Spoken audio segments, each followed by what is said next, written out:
వారి వల్ల ప్రజలు తిండి లేకుండా అయ్యే సిట్యుయేషన్‌కొచ్చేస్తుంది ప్రపంచం మొత్తం. ఎందుకంటే గ్యాస్, ఆయిల్ ఎక్కువగా వచ్చేది మనకు యూఏఈ, కువైట్ ఆ ఏరియాస్ నుంచే. అలాంటి సిట్యుయేషన్‌లో ఉంటే మన తెలంగాణలో మాత్రం ఏం కనిపిస్తుంది అనంటే పార్టీ ఫిరాయింపుల కేసులు, కల్తీ నెయ్యి కేసులు.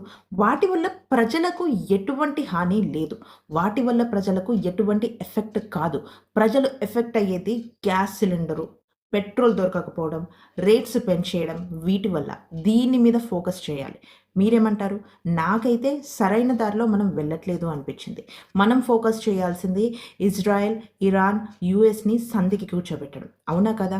మీరేమంటారు? కామెంట్ చేసేయండి. సంధికి కూర్చోబెడితే ప్రజలకి కరెక్ట్ లైఫ్ స్టైల్ అనేది ఆల్రెడీ సంక్షోభంలో ఉన్న మనకి ఇంకా ఎక్కువ పాపులేషన్ ఎక్కువ, మనకి ఎకానమీ తక్కువ. అలాంటిది ఈ వార్ వల్ల ఇంకా ఇబ్బందయ్యే ఛాన్సెస్ ఉంది. ఇది ఇంకా కొనసాగితే. కానీ ఈ రోజుకి కూడా జెరూసలేంలో కూడా ఫైరింగ్స్ జరుగుతున్నాయి. మిసైల్స్ పడుతూనే ఉన్నాయి. ఇంకా ఎన్ని వారాలు సాగుతుందో దాదాపు ఇది 12వ రోజు.